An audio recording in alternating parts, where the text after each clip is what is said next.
So today we're going to look at respiratory infections. So this lecture going to be longer than usual, so most likely going to be longer than 1 hour, but just bear with me. So to start off with, I want to say a few words about the respiratory tract. First off, the tract can be divided into the upper tract or the lower tract. So the division is pretty arbitrary. So you have the nasal cavity, auditory tube opening, and pharynx. So usually those considered the upper respiratory tract. And the lower tract will be below that. So you consider the larynx, trachea, and the lungs. So the three important point about the respiratory tract is that it has a direct contact with the environment. So we breathe through our nose or mouth or the oral cavity. You eat and drink and that sort of thing. You talk and so have direct contact with the environment. And secondly, the tract itself is fairly warm because it's right in the body, about 34 to 37 degrees Celsius.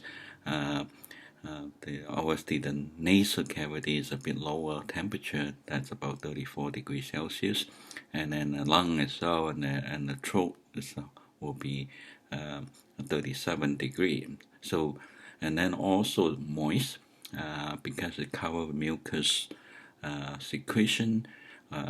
And those are the two things, warm and moist, are the two of the things that require for microorganisms to survive and replicate. So provide that sort of ideal condition, requirement for this microorganism to survive and replicate. And then the third point is that the oral cavity, nasal cavity, sinuses, middle ear are interconnected. So even though your profession is primary focus on the oral cavity, but you have to bear in mind when you practice in a dental hygienist or dentist, the other part of the respiratory tract, like the nasal cavity, middle ear, are interconnected. So here's a picture form of the what we just said. So you can look at that. You have the middle ear, for example. You look at the picture on the top right, sort of connected down to the pharynx, and then on the bottom one other that is showing the alveoli or the air sac. This is deep down in the lung. You remember your anatomy that this is where the carbon dioxide exchange and oxygen exchange happens. So blood vessel bring this carbon dioxide to the lung, that's basically to the alveoli, and then the air get breathed in to the alveoli, and then that's where the oxygen and carbon dioxide exchange happen. This is way down to the lung. So the important, so there are a lot of blood vessels there provide the red blood cell and so on, and at the same time with white blood cell too. So there is an important white blood cell called alveolar macrophage that is actually living on the outside of each of the air sac or alveoli. These macrophage, obviously white blood cell, their job is to provide protection. So any incoming pathogen got enter into the lung and got deposit into the alveoli, and these alveolar macrophage are the one that sort of migrate to the tight junction between the cell within the alveoli and enter into a space within the alveoli and will start that phagocytosis process. So phagocytosis is the white blood cell taking up the pathogen. So this type of white blood cell, alveolar macrophage, are our first line of defense. They are the one that first mount that defense against the incoming or the inhaled pathogen. So remember that. We'll come back to this in a minute when we talk about tuberculosis.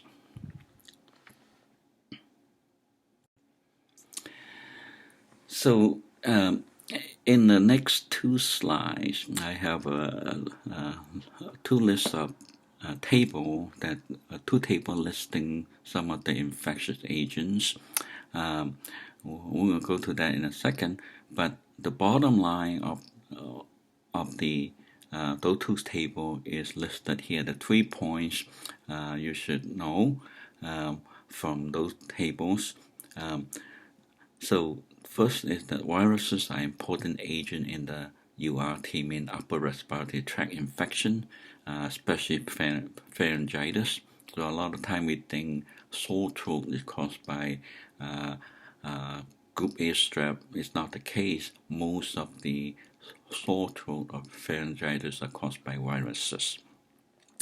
So viruses are the important agent for that upper tract infection. And a common cold is an upper tract infection caused by common cold virus. Bacteria are important cause of otitis media. Otitis media means ear infection. Sinusitis, obviously, is the inflammation infection of the sinuses. Pharyngitis, bronchitis, and pneumonia. So more like the lower tract infection is bacteria more important. Then you have fungi and protozoa.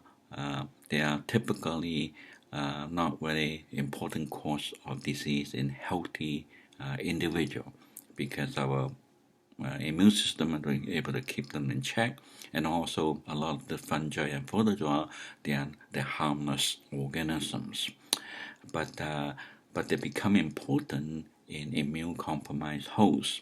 So in the last lecture we talked about the immune compromise as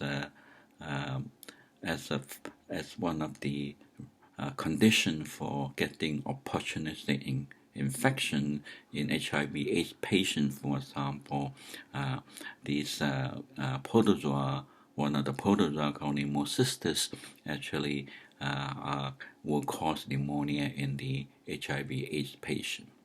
So these are the 3 main points from the 2 tables.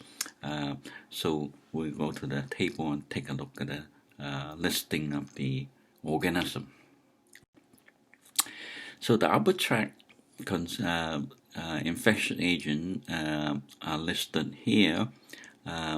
So do you need to memorize all this organism name? No, you don't need to.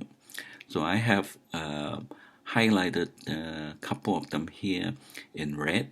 So the one that highlighted in red is the one that we're going to talk more about in the rest of the lecture, and I will expect you to be able to recognize them, know a bit about these organisms. But the rest of the organism in this table and the next table, you don't need to memorize them. But I just want to illustrate the point we just talked about in the last slide, that will reinforce that idea. So this table here, basically, look at the left, you have a disease, then the first column on the left. So rhinitis is common cold, and then pharyngitis, stomatitis, and tonsillar abscess. So the other columns are listing of the organisms, virus, bacteria, fungi, and others. So you can see that the common cold is almost exclusively caused by virus. There are a number of viruses that are capable of causing common colds. The most common one is called rhinovirus, and therefore the term rhinitis comes from. So rhinovirus is a virus that have this spike that on the surface of the viral particle that look like rhinos. And then you have adenovirus, influenza virus, and influenza virus, respiratory syncytial virus. So these are all capable of causing common cold, but the most common is rhinovirus. Bacteria are not known or not common in causing common cold. So that you probably know that heard from elsewhere or somewhere, when you have a cold, you don't take antibiotics because antibiotics are only effective against bacteria, not virus. So they're no good to take antibiotic when you have a common cold. So pharyngitis, there are two bacteria that are very common. One of them is Streptococcus pyogenes. Corynebacterium diphtheria is the one called diphtheria, so it's not pharyngitis, but it's an infection of the throat area. So Strep pyogenes is one of the well-known organisms of bacteria that causing strep throat. That basically that's the common name for pharyngitis. But there are viruses are also capable of causing that. In fact, most of the cases of pharyngitis are caused by virus. Those are listed there: adenovirus, parainfluenza virus, rhinovirus, and herpes simplex virus. Obviously, those are the one that causing herpes in the oral cavity. So there you can look to the rest of them. So you have just to mention that stomatitis. So I guess the candidiasis is sort of listed in there. Herpes simplex virus causing herpes in the oral cavity lesion, and that is all classified as stomatitis. So moving to the lower tract infectious agent, this is a list of pneumonia. So your acute and chronic pneumonia, lung abscess, and empyema. Empyema is infection of the lung membrane. So you can see that the one of the obviously most very important infectious agent, Streptococcus pneumoniae, the one highlighted in red, and that's actually a very important pathogen. It has its caused a lot of acute pneumonia, particularly in the flu outbreak or pandemic.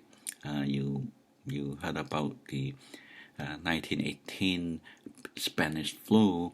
That pandemic killed about 20 million people.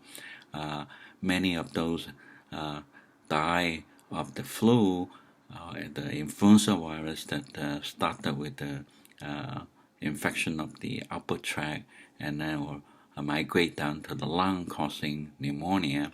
So, but also a lot of people who die from the flu pandemic, they actually did not die of the influenza virus at all. Rather, they have a secondary infection caused by Streptococcus pneumoniae.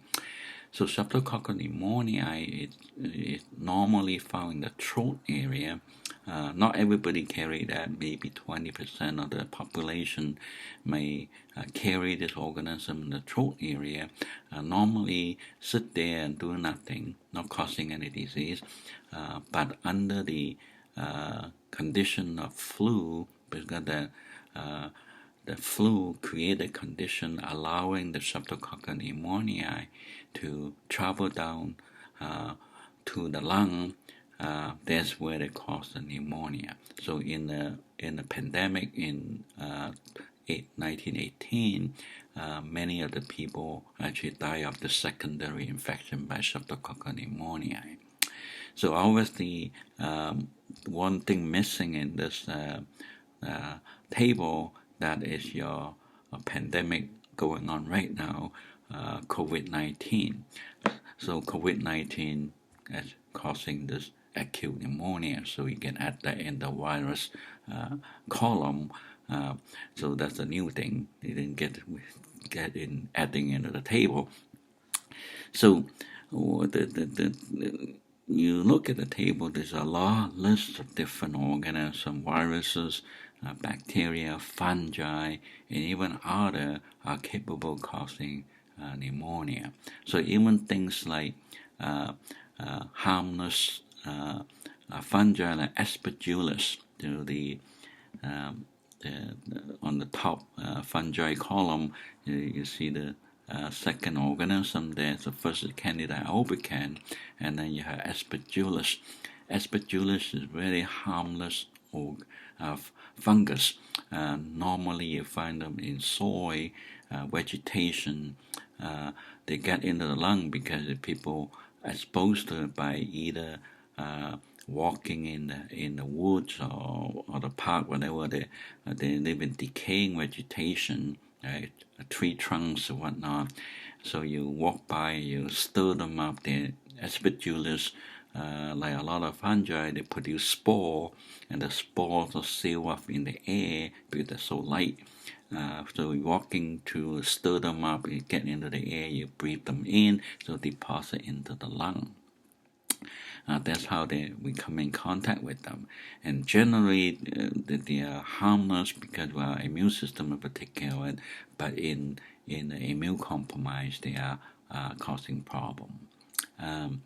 So on the right column, you have pneumocystis, the second organism. That's the one that I mentioned a couple of times about the HIV/AIDS patient. That is the protozoa that causing pneumonia in those patients. So then you have the chronic pneumonia. So in the fungi column, you look at there are a few fungi named here. For example, the second one, blastomyces, histoplasma, cryptococcus. Those are, again, even the first one, coccidioides, they are very harmless fungi, but they can cause severe pneumonia in susceptible patients. The interesting thing about blastomyces and histoplasma, even they cause pneumonia, they can have manifestation or cause lesion in the oral cavity. So at the later stage of blastomyces, and histoplasmosis, patient can have lesion in the oral cavity. That happen, but these fungi are mostly tropical organisms. So in the colder climate country like Canada, usually you don't find this sort of infection, but in the warmer climate, these are more important organisms. So the maybe worth mentioning the infection of the lung membrane. There are one organism will stand out, that is the bottom one on the bacterial column, Pseudomonas aeruginosa, which is actually a very well-known organism that causing infection of the lung, empyema,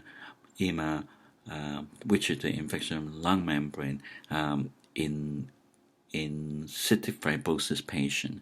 So in CF patient, they have a defect in one of their pump in the cell that create that secretion of a lot of liquid into the lung, and that create a condition for Pseudomonas aeruginosa to survive and infect the lung. So it's the main cause of a primary infectious agent for CF patient is these organisms. So we're going to quickly look at, say a few words about the predisposing condition. So there are a variety of different conditions can sort of predispose a person to get respiratory infections. So the first role there, the listing of smoking, alcoholism, and those are kind of lumped together because these are in different people. There are different conditions. Obviously, smoking is obvious condition because you smoke, you damage the lung or the respiratory tract that allow a person to be more susceptible to infections.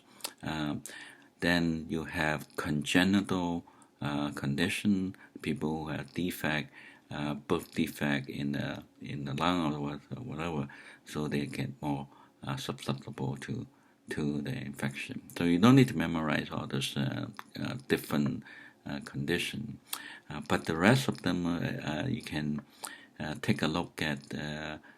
Age obviously is infant, elderly, infant obviously because the immune system are not fully developed, so they're more susceptible to infection, and there are specific pathogen that are more prevalent in causing disease in infants. For example, Bordetella pertussis, giving you the whooping cough.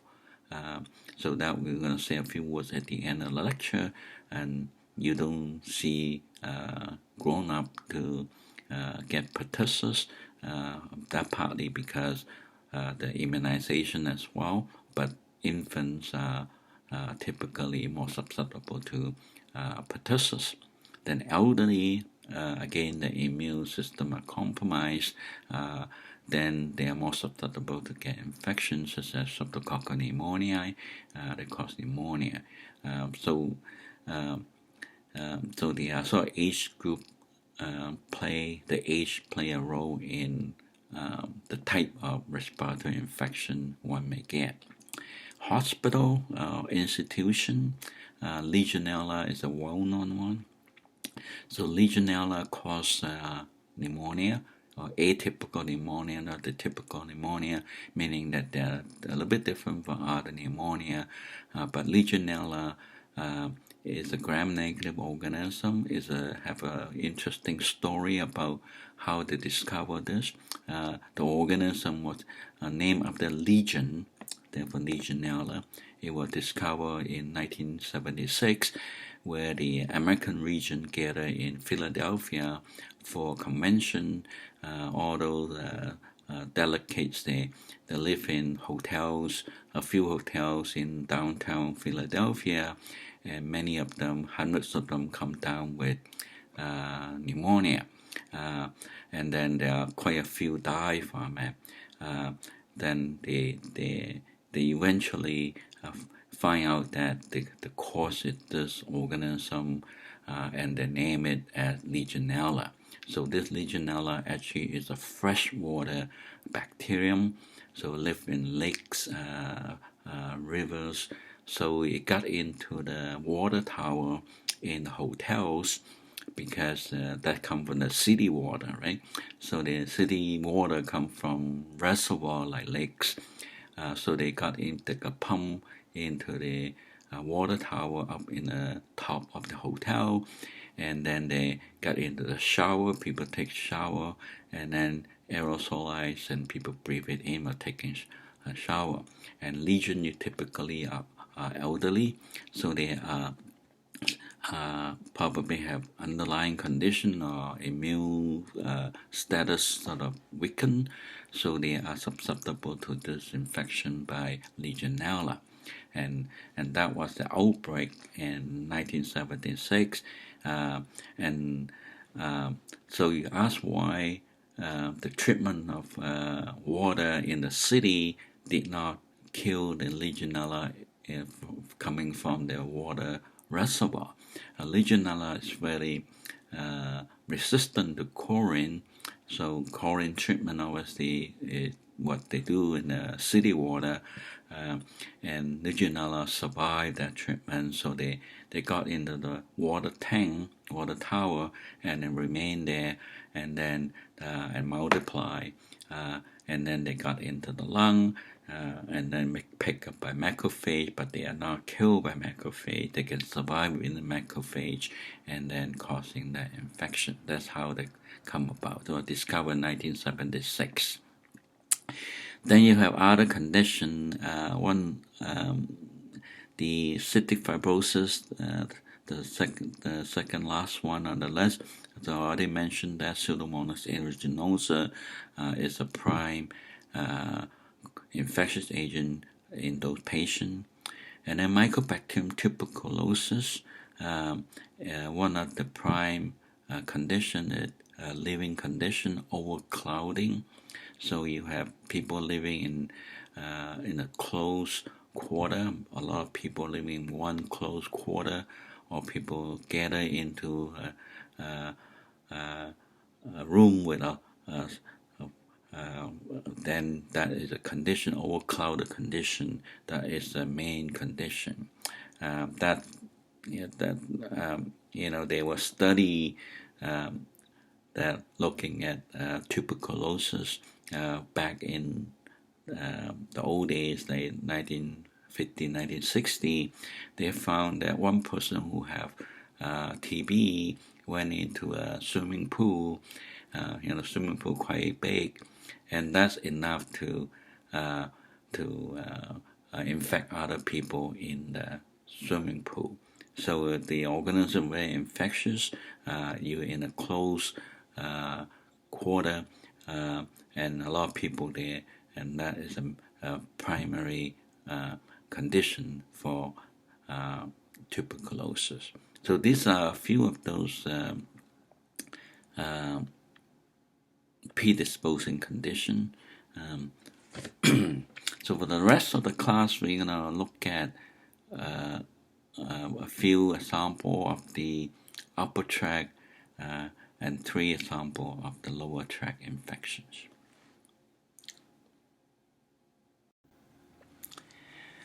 So bacterial disease of the upper respiratory tract. Oh, by the way, you notice that for the rest of the lecture, or for this lecture, I have not talked about viral infection. There's no example viral infection given to you. Leave that topic to the last section of the course, the virology. Hopefully, Dr. Stokes will cover some of those viral infection for you. So we just focus on the bacteria respiratory tract infection. And yeah. So the first example is Streptococcus pharyngitis, and this is caused by an organism called Streptococcus pyogenes. The picture, the gram stain is shown on the bottom right there. So Streptococcus is a very typical shape. There's a coccus, meaning round shape, spear. So they sort of, not only they're round, but they sort of appears as a long chain. So many few cells that sort of join together one chain. So you can see the picture there. They're quite long chains. They're 10, 20. Sometimes they have 2 of them.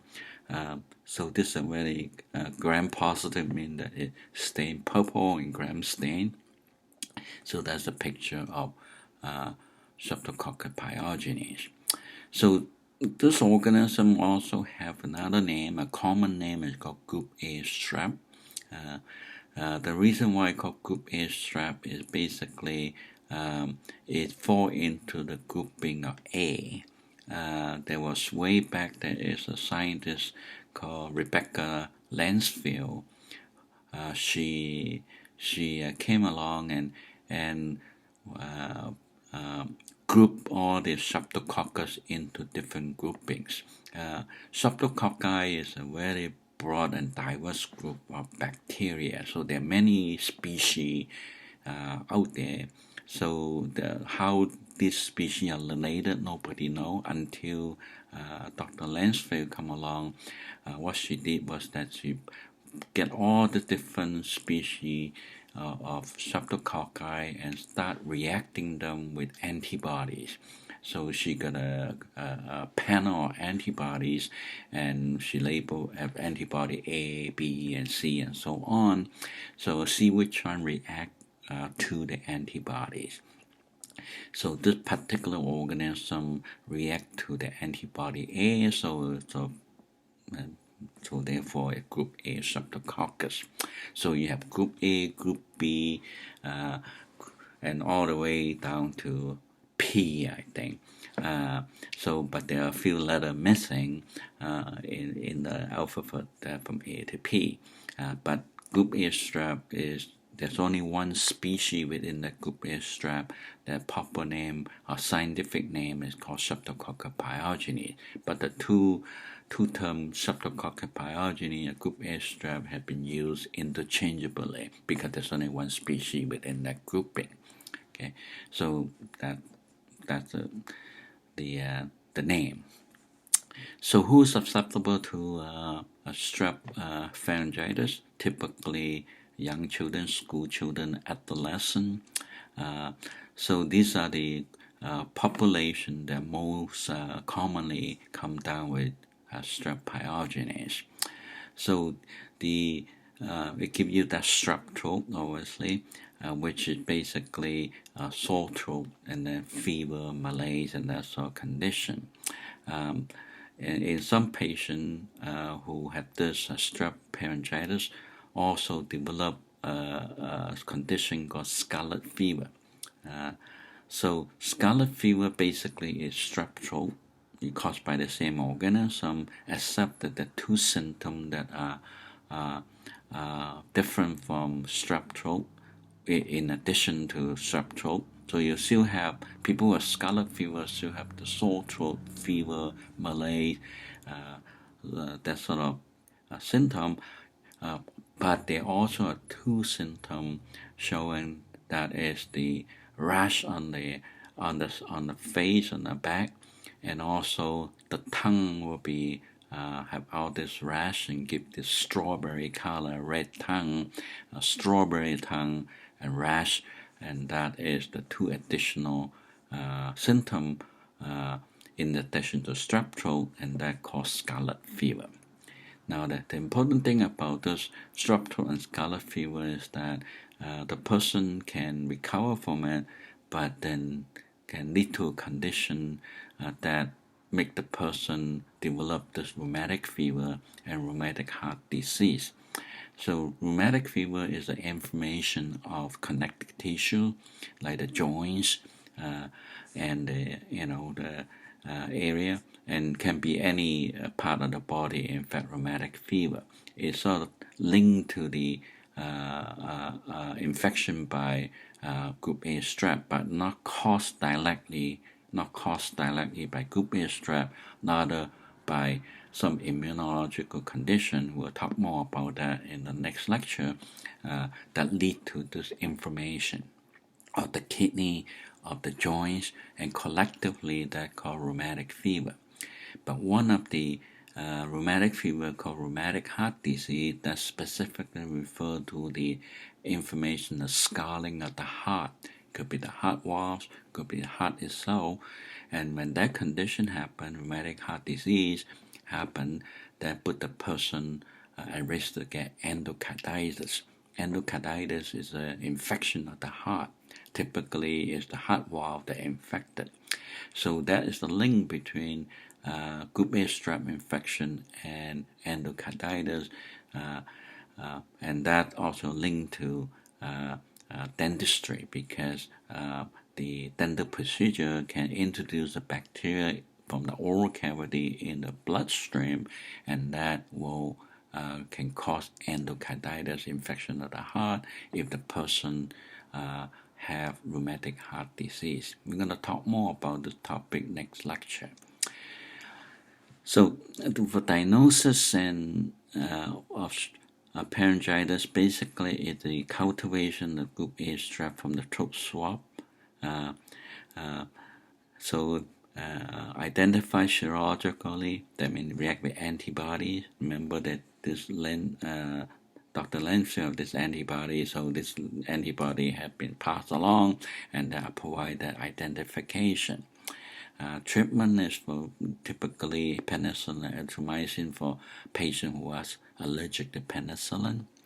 Now the initial diagnosis is It basically the physician or the nurse will take a swab from the throat of the patient, and then they put it onto a blood agar plate that will look for the uh, beta hemolytic RNA.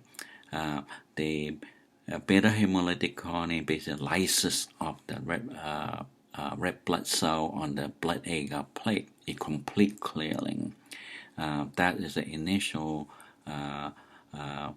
examination of the result, and that's happened. Then it will grow up the bacteria and react with antibodies. Again, we're gonna talk more about this in the next lecture.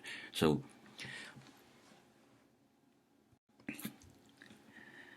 here's a few additional points about strep throat. So obviously, this is to spread by respiratory droplet from a nearby cough or sneeze. So someone like a child, the picture show here, inhalation.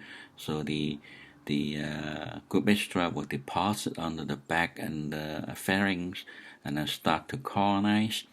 So they use all the surface component that we talked about last lecture to help them to bind to those receptor on the throat area and start the colonization, and then they produce toxin and other things to start that little infection. So the pharynx will start to redden because of the inflammation, and the lymph nodes will start to swell.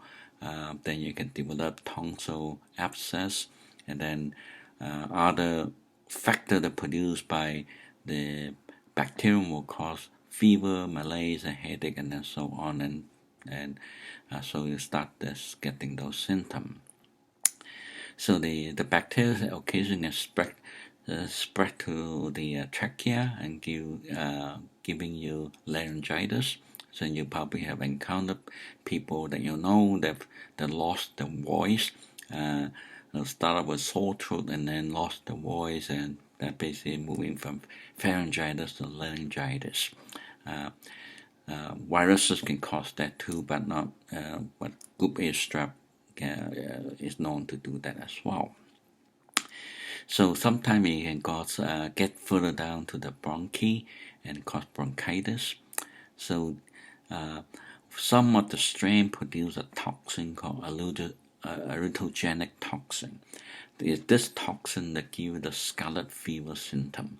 So give you the rash that go on the skin from the chest, and then the tongue become having rash as well, appears as a strawberry red tongue.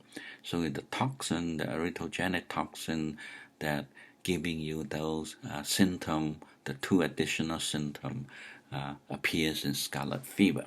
So if someone who is infected by a group A strep strain that not capable of producing the toxin, then they don't get scarlet fever. They just have a strep throat.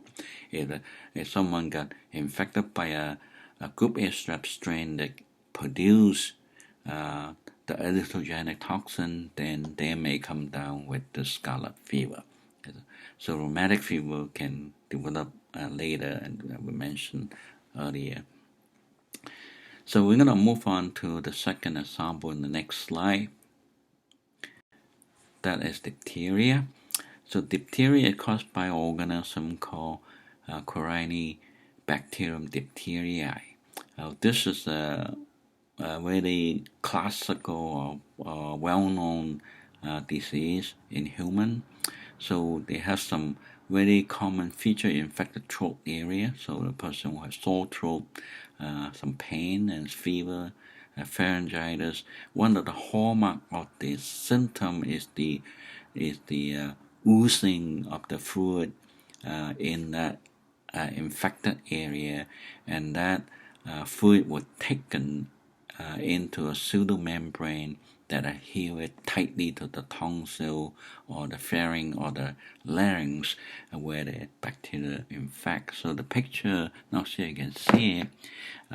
You can see it back in the throat area. You have this yellow lesion on the right there, and that's where the pseudomembrane adhere to. So it's very easy for physician to identify by looking at that lesion. So why does have this fluid and then pseudomembrane production? It basically it due to a toxin called diphtheria toxin.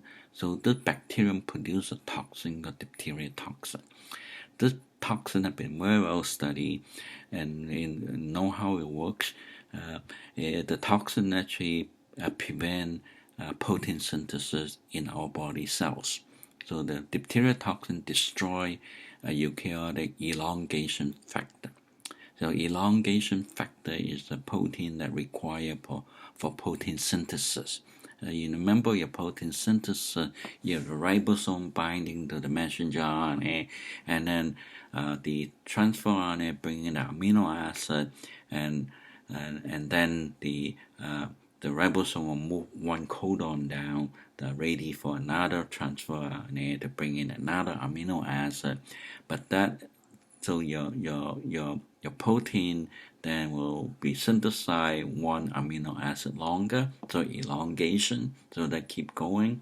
But that elongation, the movement of the ribosome on the messenger RNA require a protein called elongation factor. So without that elongation factor, your ribosome will not be able to move, and your protein synthesis will just stop. And the diphtheria toxin specifically destroy this or inactivate the elongation factor, therefore stopping the protein synthesis in our body cell. So when a cell cannot make protein, they're gonna die. When they're dead, then all this stuff come out, and then if turn it into this fluid that eventually forming the pseudomembrane that attach it tightly to the infected area. So that's the condition behind the infection. So this obviously Corynebacterium diphtheriae is transmitted from person to person through respiratory droplets or skin contact. So the disease is easily prevented by immunization. So this is with the DTP vaccine. So now the D is a diphtheria, T is tetanus, P is pertussis. So those are the three diseases that have been can be prevented by a vaccine called DTaP vaccine. The A stands for acellular. That means that they are not using in the past they used the whole body-tolerant pertussis cell as a vaccine to kill the bacterium body-tolerant pertussis and use it as a vaccine.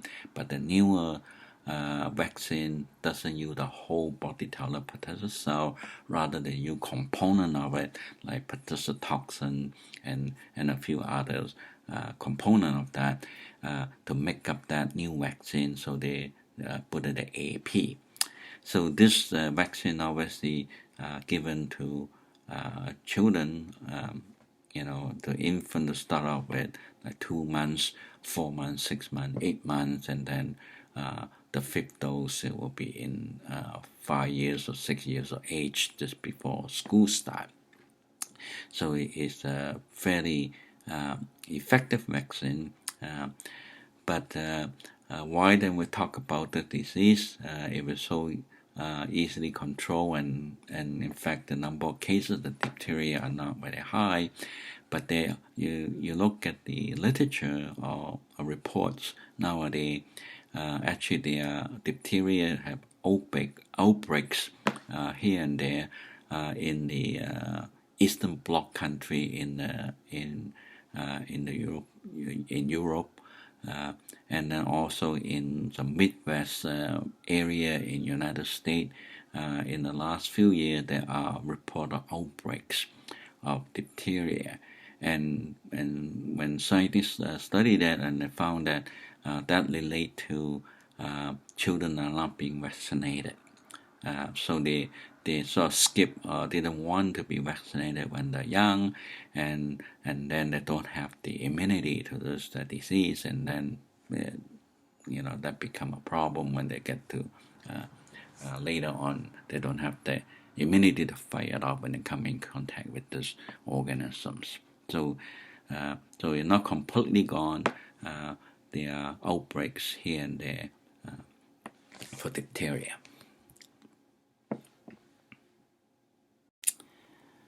So we're going to move on to bacterial infection or disease of the lower respiratory tract.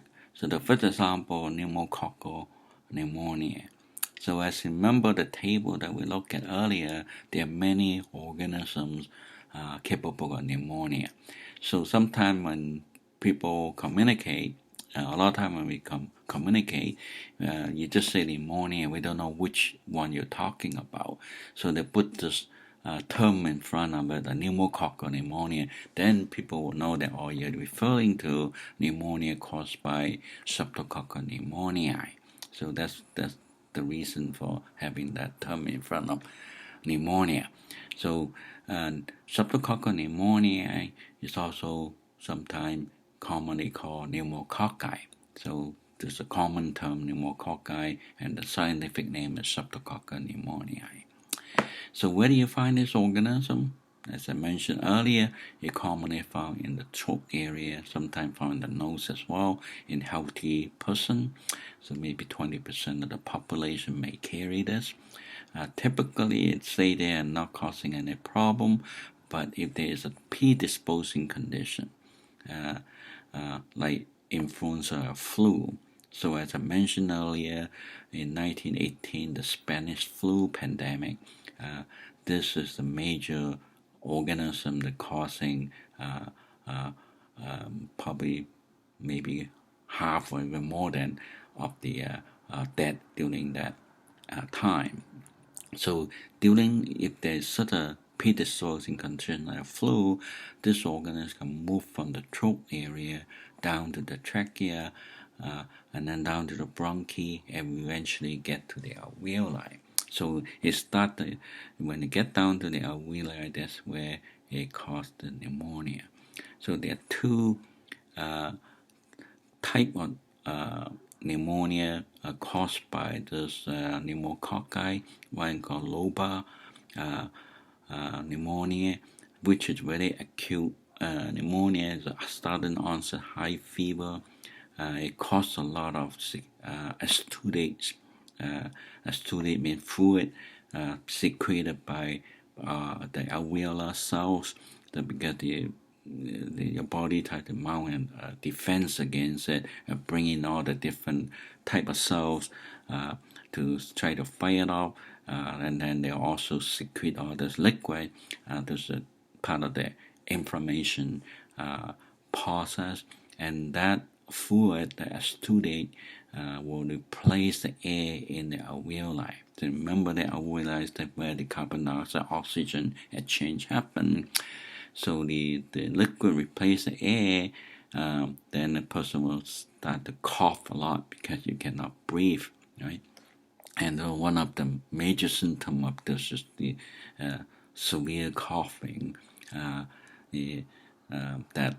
the patient is trying to cough out this liquid. It's impossible to do it. So one of the and then the symptom is this severe cough in this pneumonia.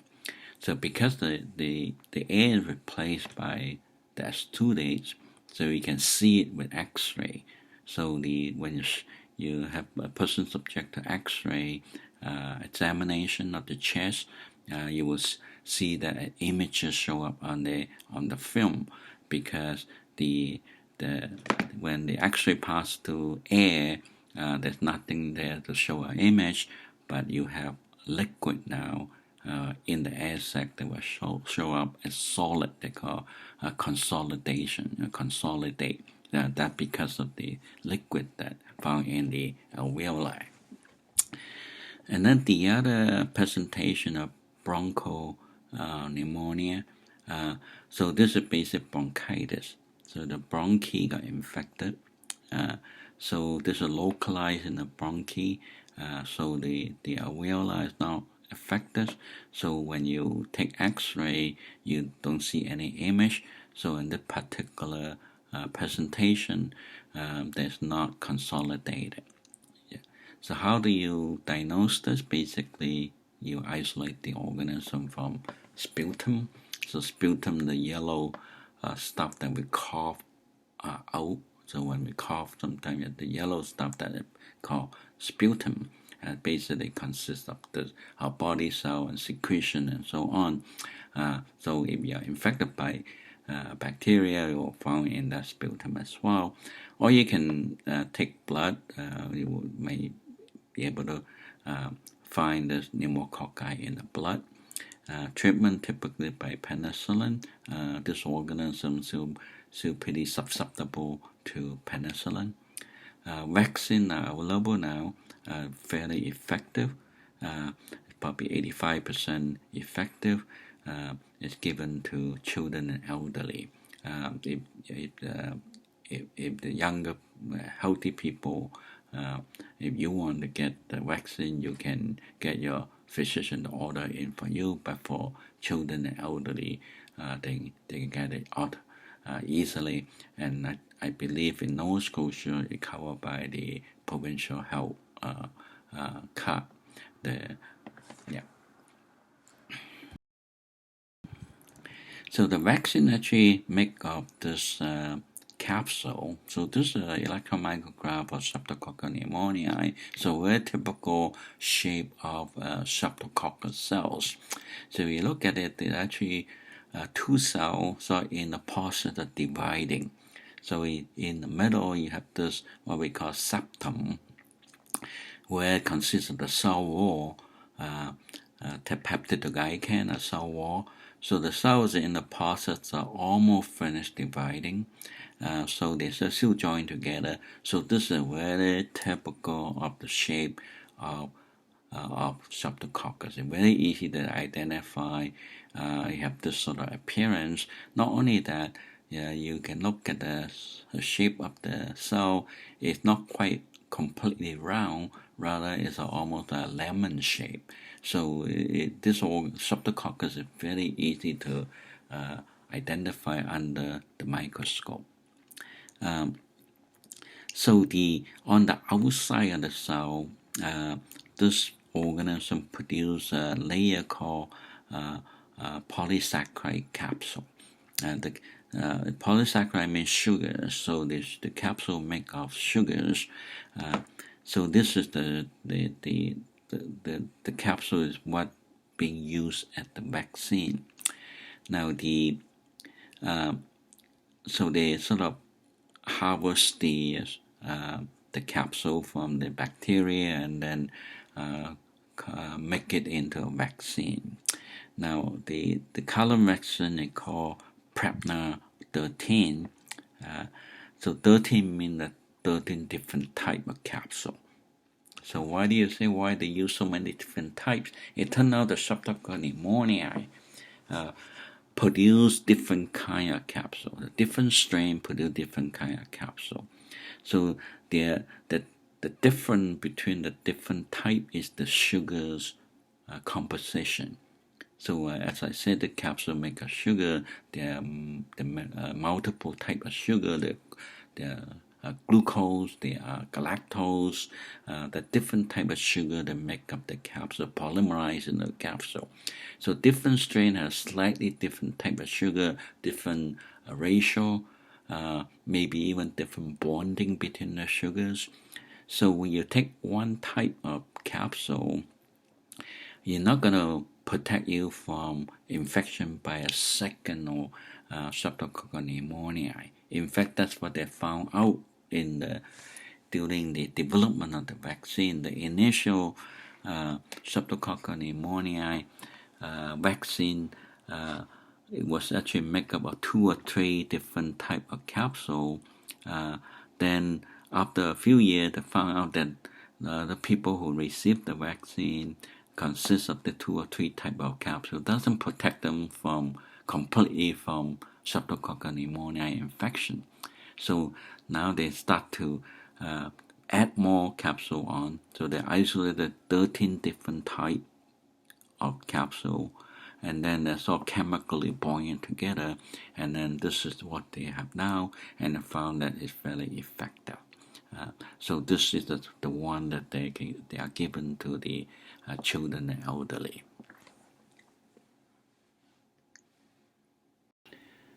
So the second example that we're going to talk about is tuberculosis. Obviously, tuberculosis is a major disease in human history. It's caused by an organism called Mycobacterium tuberculosis. So it's an aerobic acid-fast bacillus. So we'll explain this term aerobic acid-fast in a minute. But on this slide, it lists the cause, the port of entry, obviously inhalation, signs and symptoms, fatigue, malaise, weight loss, coughing, obviously, chest pain, and sweating.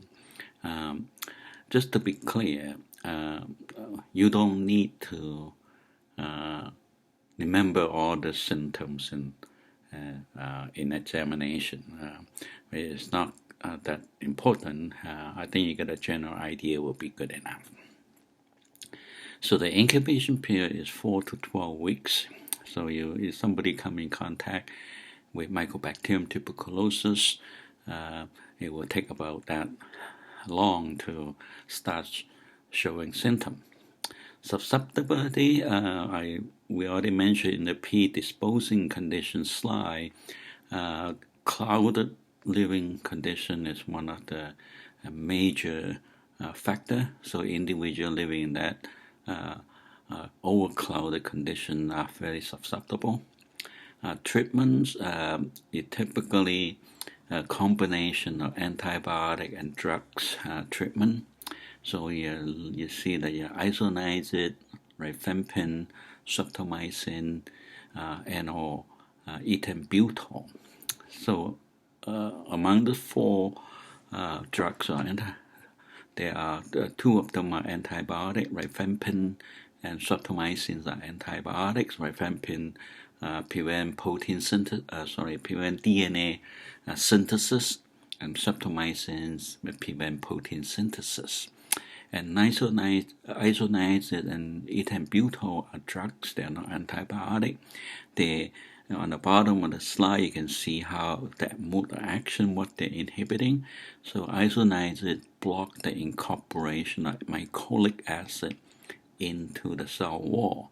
So mycolic acid is one of the components on the cell wall of mycobacteria. We'll look at that in a second. What are mycolic acid? So ethambutol is interfere with the incorporation of arabinogalactan. So arabinogalactan also component of cell wall. So these two drugs target those two components of cell wall, prevent obviously the synthesis of the cell wall. And then you have the antibiotic and streptomycin targeting DNA synthesis and protein synthesis. So in a typical treatment, basically they have to use all the 3 or 4 drugs over a 6-month period. So this is a combination therapy, and that probably one of the drawback of this treatment is that there are too many pills to take, and you take 3 times a day, and for 6 months, and patient easy to not to comply with that after they get better after the treatment for 1 or 2 months. And that actually experts say that that's the reason the non-compliance to finish the course of the treatment lead to resistant organism. In this particular case, Mycobacterium resistant to all this drug to show up. That's one of the challenge, I think, to in this tuberculosis treatment. You can use isoniazid as a preventive therapy for those who have sort of known to be exposed to patient with TB, so you don't have to wait for the symptom to show, and you can take isoniazid preventive treatment. There is a vaccine now, they call BCG vaccine, still the same old vaccine that developed way back in 1950 or 60. Is still a very effective vaccine. It's only used when people who are known to have been tested have no immunity to it. It's not practiced in North America, the vaccination. You want to be vaccinated, you can ask your doctor to order it in for you. The reason for that is that, as said, their immunization will be more costly than the treatment using those drugs and antibiotic combination.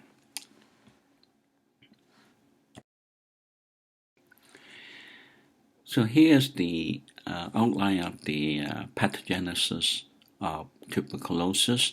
So obviously the mode of transmission or contact is by inhalation. You breathe in this mycobacterial cells that in the air. So that mycobacterial cell will be deposited into alveoli, and as we indicated at the beginning of this lecture, this alveolar macrophage sitting on the outside of the alveoli will start to respond to it by migrating through the tight junction between the cell of the alveoli and get into the inside of the alveoli, and they will start to perform a function, phagocytosis. So they take up, recognize the mycobacteria, foreign organism, so they start to engulf it, so phagocytose. So normally microorganisms will be destroyed by this macrophage when they're taking up into the cell. The macrophages, white blood cell, have the mechanism to kill them through release of this enzymes and acidic condition. But mycobacteria have the ability to prevent that to happen. So even though picking up by the macrophage and remain viable, and then not only that, they can replicate, so they start to multiply within those macrophage. So this go on, and then will become the surrounding area and the localized area. Some of the macrophage will die.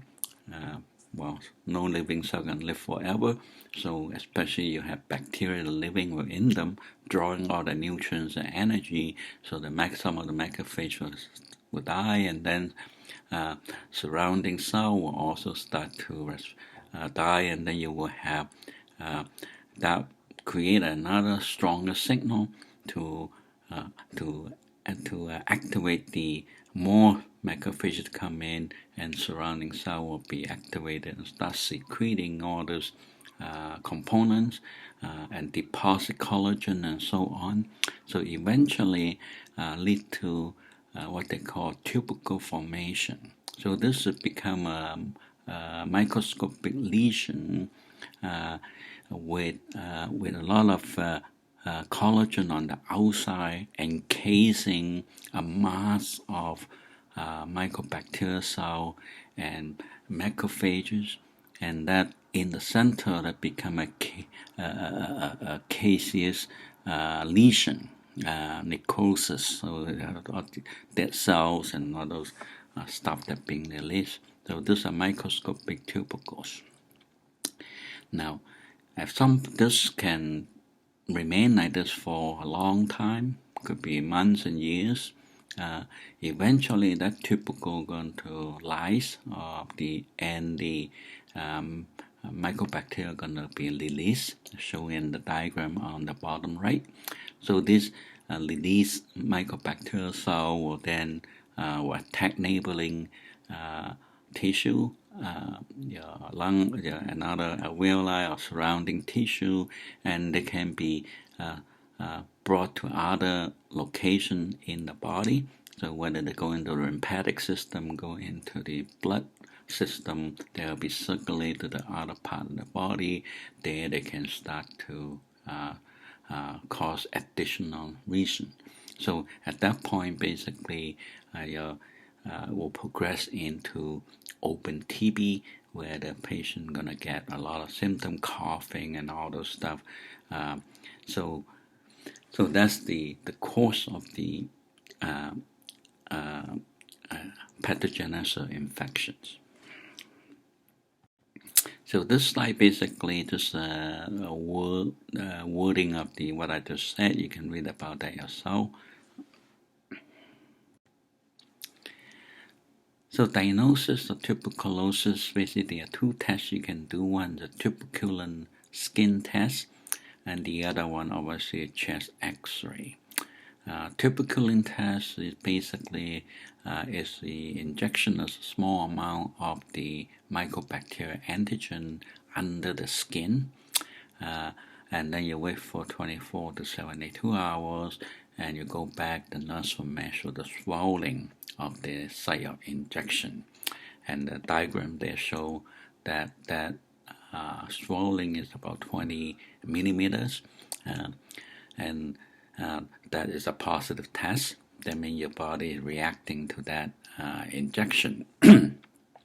The second, obviously, is the chest X-ray.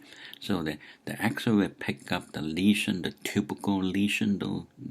Earlier, last slide or the 2 slides ago, we talked about the tubercles, the microscopic lesion, and that will show up on the X-ray.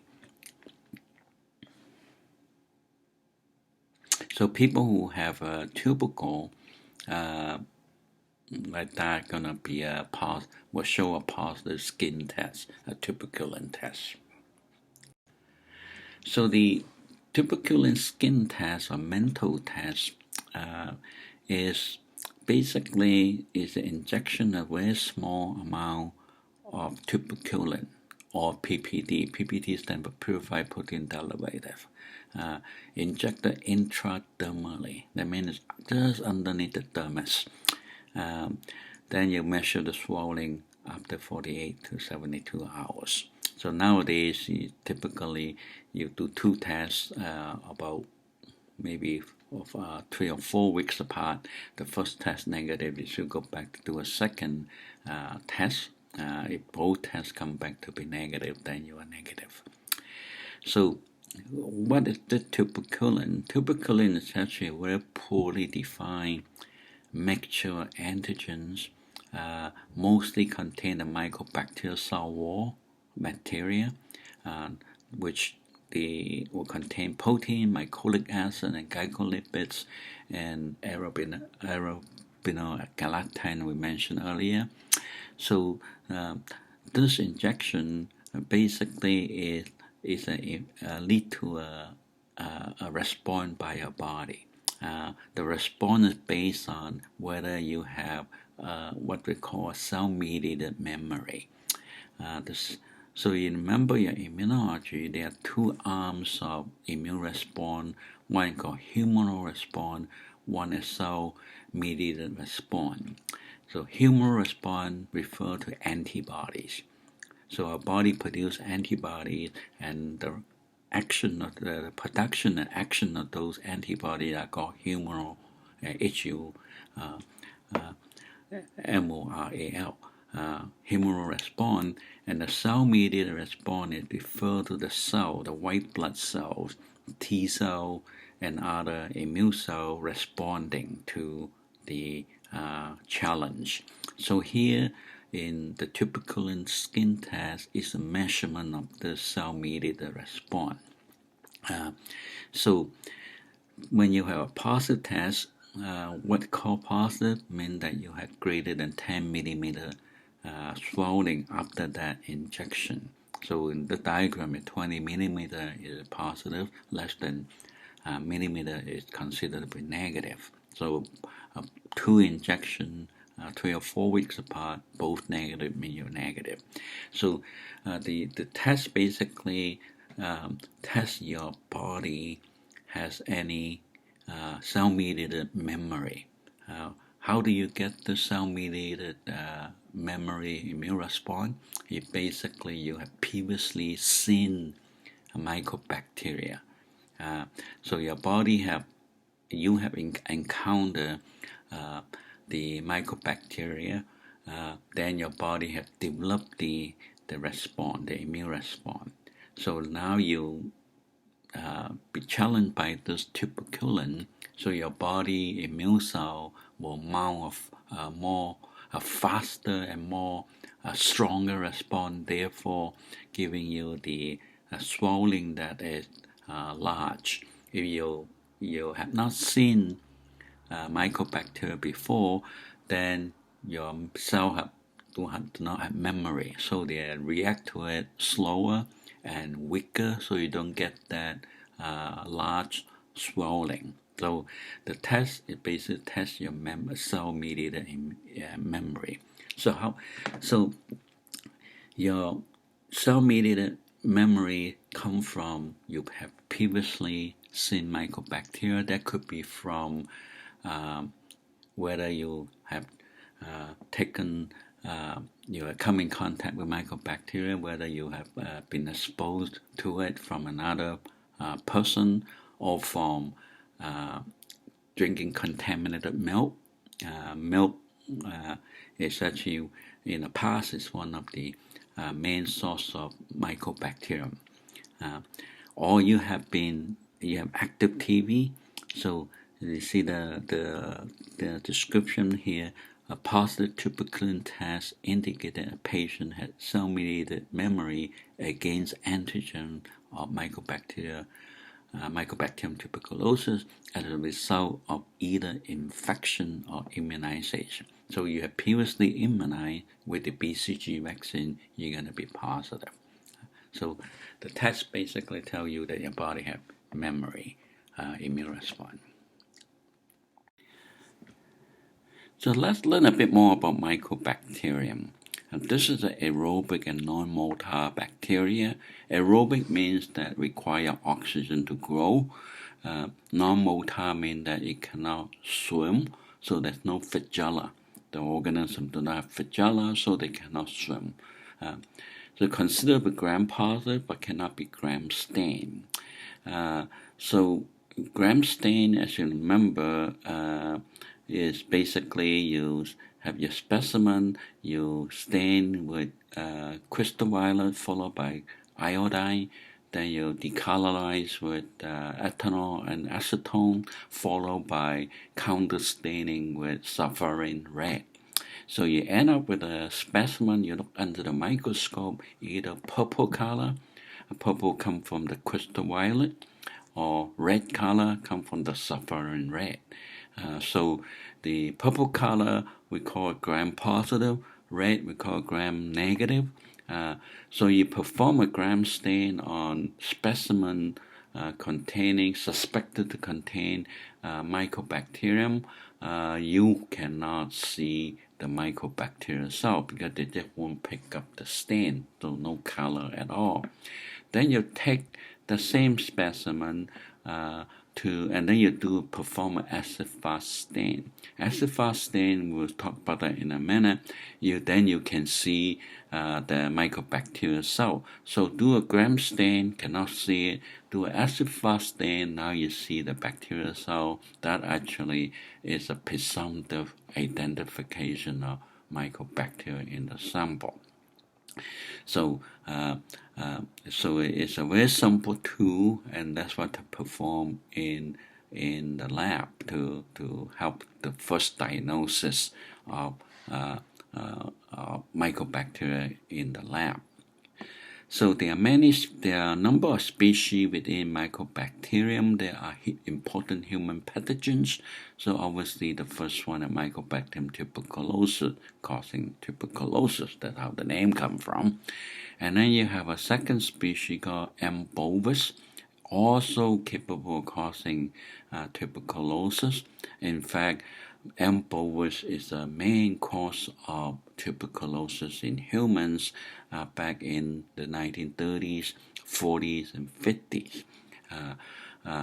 Why that's the case? Because M. bovis is found in cow naturally. Bovis stands for bovine or cows. So this organism live in cattle or cow naturally. So it got into the milk. So people drink milk that are not sterile or contaminated with M. bovis. They come down with tuberculosis. Now, back in those days, 30, 40, 50s, pasteurization of milk have not been practiced. So I think pasteurization came on board in 1960. Pasteurization, as you remember, this is basically heating up the milk to 60, 70 degrees for a short time, and that's enough to kill mycobacterium. So that will eliminate the mycobacterium in the milk. And but prior to that pasteurization, M. bovis present in milk is the main cause of tuberculosis. So a very simple treatment, pasteurization, but very effective in the particular case in preventing tuberculosis. And of course, we have a vaccine, the vaccine called BCG vaccine. The BCG vaccine actually is derived from M. bovis. The story behind that is that the two scientists went on to take this M. bovis recover from a cow and bring it back to the lab and then culture it for 500 something times to make the M. bovis not able to cause disease but still viable, and that's what being used as a BCG vaccine. It's still the same vaccine that developed nowadays that being used is still the same one that developed back then. So the third species is M. lepri. It obviously causes leprosy. So they are mycobacterium is very important human pathogen causing this major disease in human.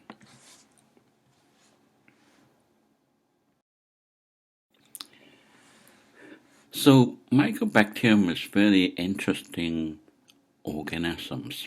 Interesting in such a way that the cell wall, the cell is very different from the rest of the bacteria.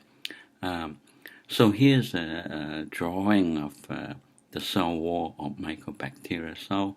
So we said that this is an aerobic organism, gram-positive rod, limited to human and animal. The cell wall is very distinctive. It contains mycolic acid and waxes.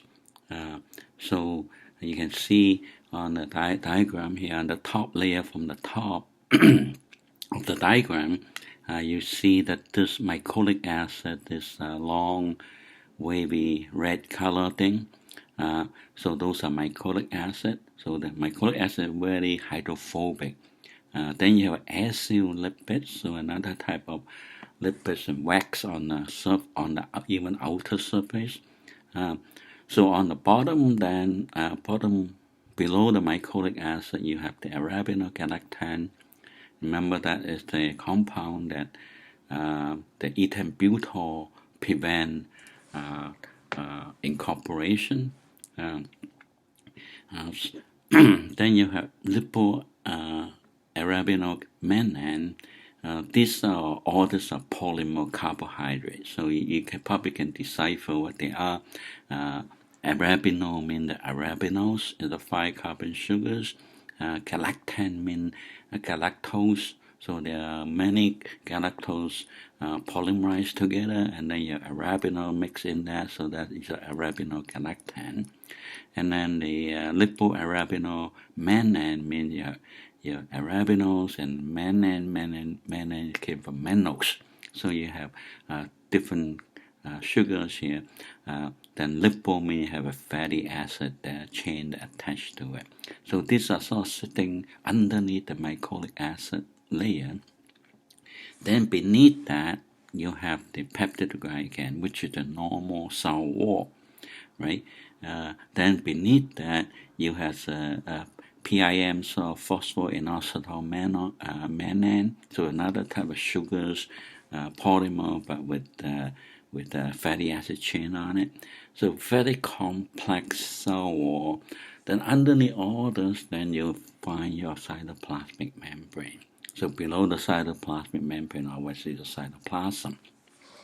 So very thick layer of cell wall consists of unusual component, particularly the mycotic acid and the lipids, which actually give the important features of this organism. So the mycotic acid and the waxes, that is the lipids, that actually responsible for the refractory to many conventional antibiotic. What that means is that it prevents conventional antibiotic to be able to be active against this organism refractory. So what are these conventional antibiotic? In fact, it's all known antibiotic except two of them, the two that we mentioned earlier, rifampin and streptomycin. So those are the only two antibiotics are effective against this organism. The rest are not effective. Why is not effective? Because they cannot get in the penetrate to the mycotic acid and waxes layer. So they are kept out of the cell, the bacterial cell. They cannot go in to inhibit. For example, your penicillin inhibit the peptidoglycan synthesis, the cell wall biosynthesis. Your tetracycline or clindamycin, to prevent protein synthesis, they need to get in the cytoplasm to get to the ribosome to inhibit protein synthesis. So they cannot get through this layer of cell wall because of the mycotic acid and acyl lipids. So they become not effective. So many of this, most of the antibiotics have no effect on this mycobacterium. So the second important thing about mycotic acid and waxes is that it gives you the acid-fast nature. So the acid-fast nature is a characteristic of presumptive identification. So the word highlighted in red is presumptive. So you do acid-fast stain, which is the next slide. You find mycobacterial cell. Then you can make the presumptive identification of the mycobacteria in the sample, in the sputum or infected tissue. Not definite, it's a presumptive. That means you have to do more tests. So this organism grows very slowly, survives in macrophage while they learn that, doesn't produce any potent toxin. So what's the damage? How it damage the lung? It's basically to your own body response. Remember we talked about the forming this tubercles and lysing this macrophage die, and then they release enzyme and so on. Surrounding tissue will be damaged to your own body cell, releasing all those components.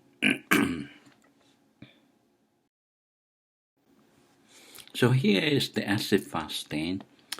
So the staining is pretty similar to your 2-gram stain, except there are a few key differences. So you prepare a smear on glass slide, you heat fix it. So that means they run your slide with the sample to a Bunsen burner or something like that to fix the sample on the slide. Then you cover the smear with a piece of blotting paper or paper towel. Then you flood with carbofusin. This carbofusin is prepared in phenol or solvent. So carbofusin is a red dye. And then you steam it for 5 minutes. That means you put it over the Bunsen burner and let it heat it up, and then let it cook in that carbofusin for about 5 minutes. And then you you wash and then you try to decolorize with acid alcohol. So basically contains some dilute acid and alcohol. You just drop it onto a specimen and you will see the color coming off or not. And then you, after that step, you rinse with water and then counter stain with methylene blue. So you have the end result is shown in the slide here. Mycobacterial cell show up a red color cell that is labeled there on the slide, and the other cells in the picture, a bigger blue color, those are your body cells. So that could be from a sputum where you have a lot of your body cell got in there. So the mycobacterial cell has this red rod-shaped organism. So you prepare a duplicate sample and you do gram stain, you don't see the mycobacteria at all. So this is you do two one acid fast stain, one normal gram stain, only see the bacteria under the acid fast condition, and that will give a presumptive identification. Now, so the stain, the acid fast stain, had this feature. Why you can stain with acid fast stain, not crystal violet or gram stain? Gram stain is basically a water-based stain. So all the stain are prepared in buffer or water. Remember the mycobacterial cell have this mycolic acid and acyl lipids on the surface. That means they're very hydrophobic.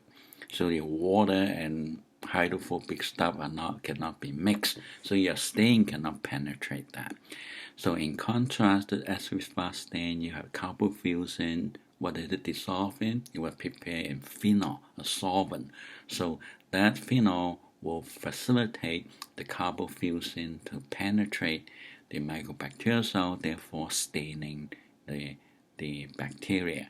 So that in phenol, and so plus the heat itself, the steaming, that help the carbofusin to stain the mycobacterial cell.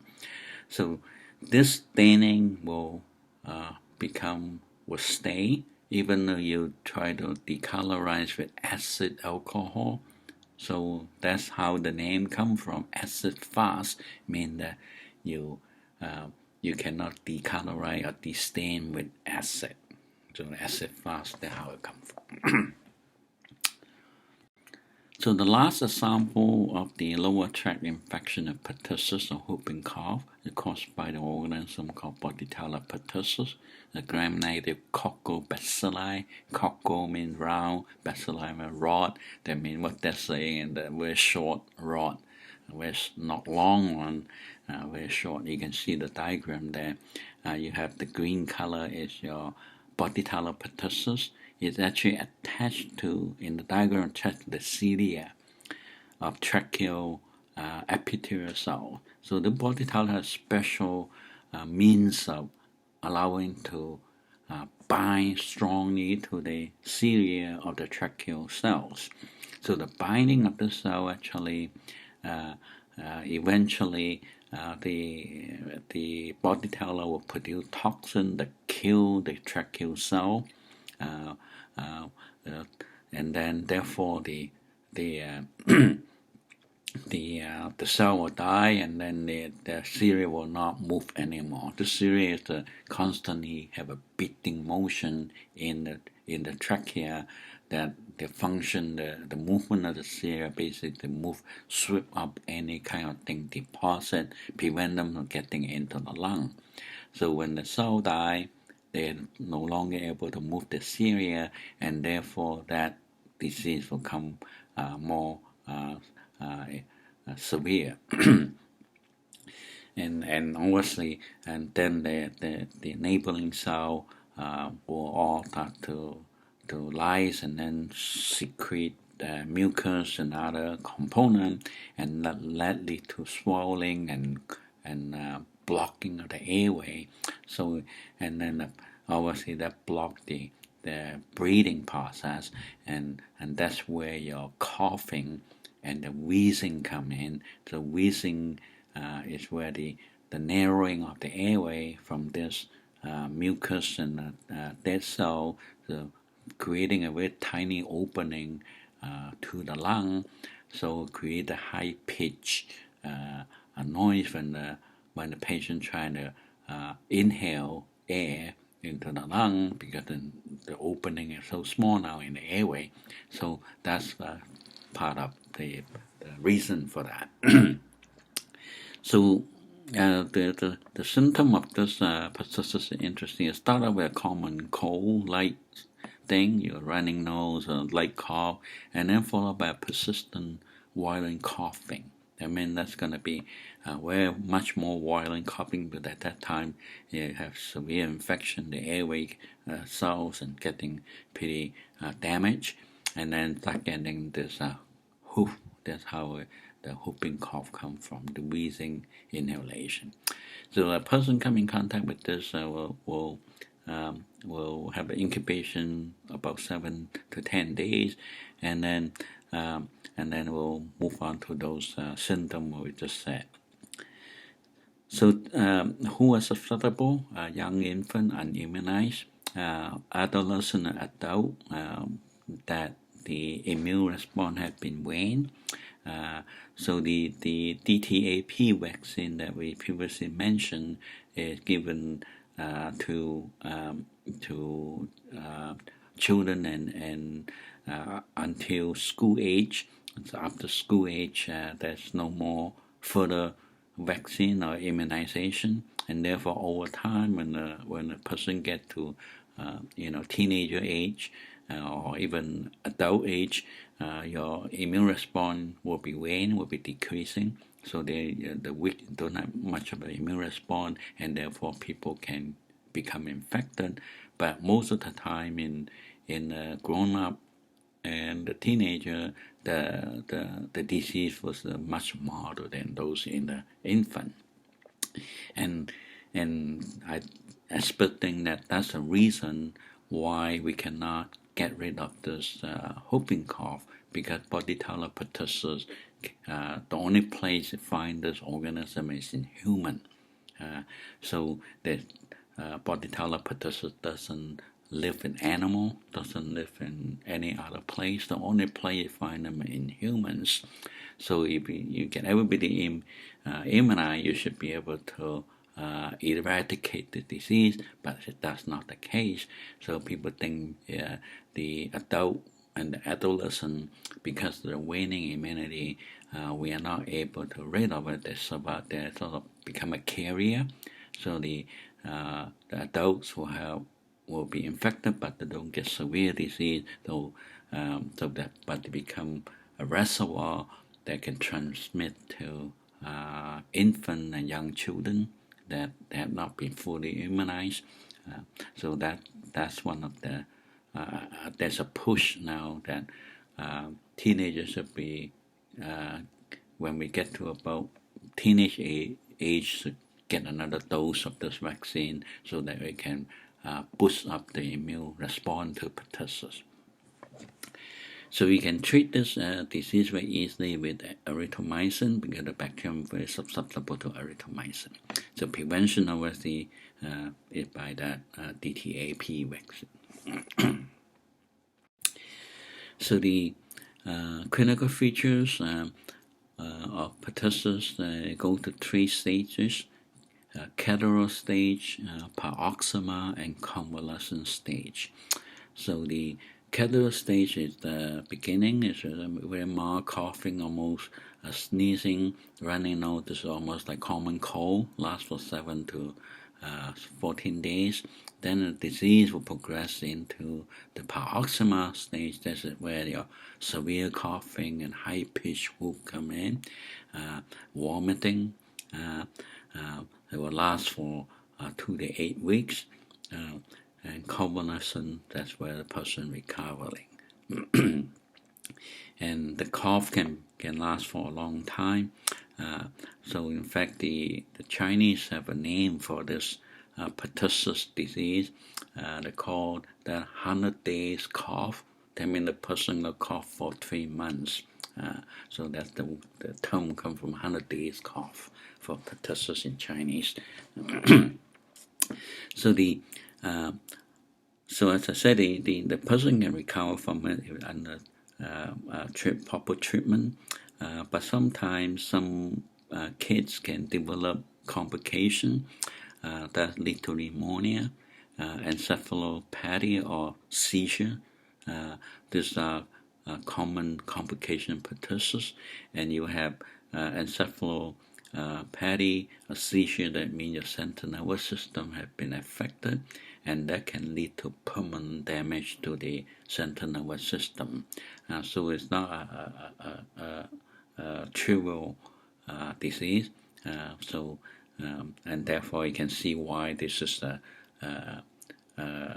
universal vaccine against it for all the newborns and kids, and everybody be vaccinated against this disease. So the the last slide here is basically the chapter in the textbook that you want to read about is right there.